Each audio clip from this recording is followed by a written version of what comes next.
김정은은 어쨌든 할아버지, 아버지가 외쳤던 거 이제 싫다. 나는 이거 따로 살겠다 합니다. 근데 김정은의 할아버지는 지금 상황을 어떻게 볼 것 같아요? 화를 많이 내시겠죠. 만약 살아있죠. 하늘에서 쳐다보고 있으면 그때 외교부에 여러 번 강조하고 김정일도 강조한 얘기가 뭐냐면 미군을 철수시키고 그다음에 이제 한미동맹을 파기하고 그다음에 조국 통일에 유리한 분위기를 만들고 그게 너네 외교부가 할 일이야. 그래서 저희들은 외교관 생활을 할 때 항상 다니면서 우리는 조국 통일이 전사라고 생각을 했거든요. 실질적으로. 왜냐하면 외교부의 중요한 임무 중에 첫 번째가 이제 김부자의 위대성 선전이 지금도 아마 첫 번째 겁니다.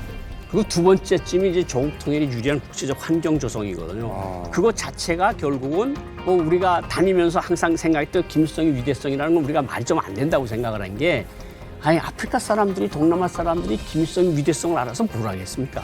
그 주체사상을 북한 주민들도 제대로 알질 못하는데 외국 사람들한테 주체사상을 공부시킨다는 건 좀 웃기잖아요. 그러니까 우리가 그 일을 하면서도 그 일은 웃긴다고 생각을 했는데 조국 통일은 진짜 진심이었거든요. 우리 인생이 이제까지 조국 통일을 위해서 바쳐왔는데 우리가 삽질했네 이제까지. 50년, 40년, 30년 동안 삽질한 거 아니야? 이런 생각이 들 정도로 이거는 충격인 거죠. 그러니까 육군하고는 전혀 맞지 않는 행보를 선주가 하고 있다 이렇게 볼 수 있는 거죠.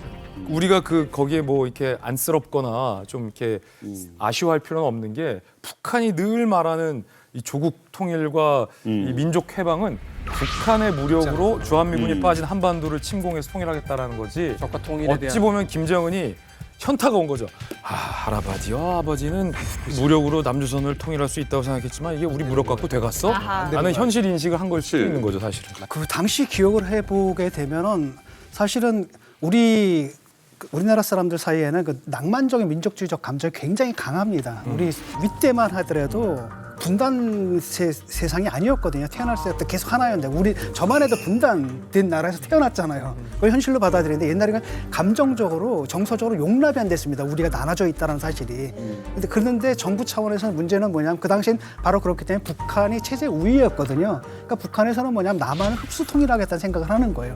가장 좋은 방법은 평화적으로 흡수 통일하는 거고 두 번째로 안 되면 무력으로라도 하겠다라는 거고 우리는 우리가 체제 우위를 가지고 밑으로 가고 남한 사람들의 낭만적인 민족주의에 호소하게 되면 이게 되잖아요. 그런 가운데서 일어나는 게 뭐 임수경 사건이니 뭐 이런 게 있고 문제는 뭐냐면 그 사이에 이게 체제 우위가 바뀌어버린 거예요. 네. 그러니까 북한의 입장에서는 이쪽에서 진보 정권이 들어서가지고 통일 공세를 하는 게 이게 부담스러워지는 거예요. 점점. 우리가 기대하는 통일이라는 건 차라리 남한이 주체가 되면 이렇게 바뀌어버리니까 북한에서 이제 난리가 난 거죠. 안 되겠다 싶어가지고 그때부터 두 국가론 딱 잘라버린 거죠. 정확히 말씀을 하셨지만은 제가 연대별로 조금 이제 정리해서 말씀을 드린다면 60년대부터는 주민 생활, 경제 이게 상당히 안착이 돼 있었습니다. 안착이 돼 있고 그때는 실제 이제 어떻게 보면 한국보다도 북한이 이제 살기가 더 좋다고 탈북자가 아니고 월북자가 많을 때입니다. 자국계 나면 누가 우거 입북했다 뭐 이런 뉴스가 계속 나올 때예요. 그러던 이제 북한이 80년대 중후반부터 이제 체제 경쟁에서 밀리기 시작하고 완전히 이제 90년대에 와서는 몰락을 하지 않습니까? 이렇게 되다 보니까 김정일 때에 와서부터는 이제 통일에 대해서 정말 대외적으로 하는 얘기지 대내적으로는 통일에 대한 얘기를 사실은 안 했습니다. 그때 이제 김대중 대통령이 2000년 6월 15일 날 평양을 방문했을 때도 뒤에서 내적으로는 절대 제국적들에 대해서 요만한 환상도 가지지 마라. 이건 우리가 평화 얘기만 할 뿐이지 실제 우리가 평화적으로 통일하겠다는 뜻이 아니다. 인민군대는 싸움 준비를 계속 해야 된다. 심지어 최근에 문재인 대통령께서 이제 평양을 방문하시고 김정은이랑 같이 백두산에 가서 손을 높이 들 때도 내부적으로는 강연에서는 저런 자들을 거짓 웃음에 속으면 안 된다라는 강연을 엄청 많이 했거든요. 결국은 뭐냐면 이미 전에 준비했던 거 지금 객관적인 조건이 됐다. 이제는 정말 뒤도 돌아보지 말고 이제 누가 말릴 새도 없이 나가야만 이게 이 기회에 뿌리 뽑지 못한다. 주민들을 향해서 너희들을 잘 살게 해줄 거는 결국 한국이 아니라 나다. 선대의 유언이라는 게 정치적으로 본인이 써먹을 수 있을 때 그 의미가 있는 겁니다. 그 이외에는 의미가 없거든요.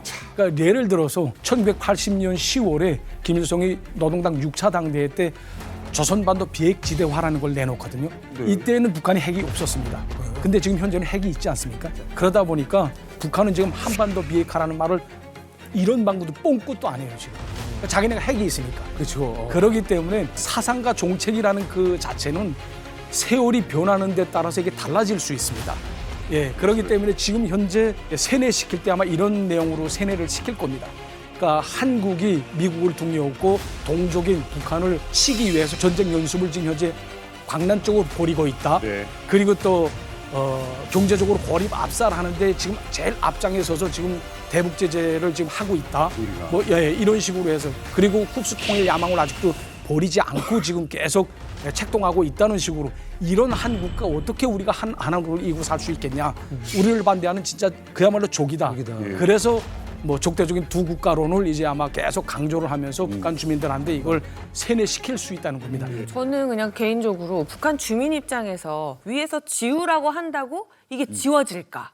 이미 BTS, 드라마, 물자, 뭐 립스틱, 화장품, 생필품이 다 남아서 오는 걸로 생활하고 있는 분들이 많을 텐데. 우리 자식 때 지금 현재 MZ 세대를 비롯해서 좀 청년 세대라고 할 수 있는 그런 세대들은 통일에 대한 관심이 전혀 없습니다. 이제 한국에서부터 드라마라든가 뭐 이런 게 쭉 들어오게 되면 아무래도 사상적 변화가 오지 그래서 않습니까? 저는 남한을 좋아할 것 예, 같거든요. 남한을 좋아하죠. 네. 좋아하기 때문에 지금 현재 반동사상문화 배격법이라든가 그다음에 평양문화호 보호법이라든가 이런 청년교양법 이런 3대 주민 통제 악법이 나오지 않았습니까? 그렇죠. 그렇기 때문에 지금 계속 억지로. 단속하고 막 예, 그러니까 정부가 유입되는 걸 지금 차단하고 있거든요. 그렇죠. 북한에서도 조금 간과하는 부분이 있다고 생각이 되는 게 전 세계적인 어떤 문화사 속에서 문화를 억압함으로써 통제가 가능했던 시절이 거의 없어요. 오히려 어떤 일들이 벌어지냐면 맞아. 1950년대에 나왔던 로큰롤 음악 같은 경우는 춤곡이에요. 젊은이들이 춤을 추고 놀려고 불렀던 음악인데 당시에 미국 기성세대가 보기엔 이건 음란한 음악이란 말이에요. 막 다리를 떨고 애들이 고성을 질러대니까 못 듣게 했거든요. 몰래 들었어요. 그렇죠. 그러니까 하지 말라는 짓을 몰래 하는 순간 이 몰래 하는 짓이 뭐가 되냐면 반항이 되고 맞아요. 반항을 여럿이서 하면 저항이 돼요. 아. 그러니까 사실은 문화를 억제하는 그 형태 자체가 과연 성공할 수 있을 것이냐. 이미 맛을 다 봐버렸는데 그러니까. 그리고 그것을 오히려 음지에서 더 들으려 할수록 저항적 사고는 더 커지지 않겠느냐라고 보는 거죠, 사실.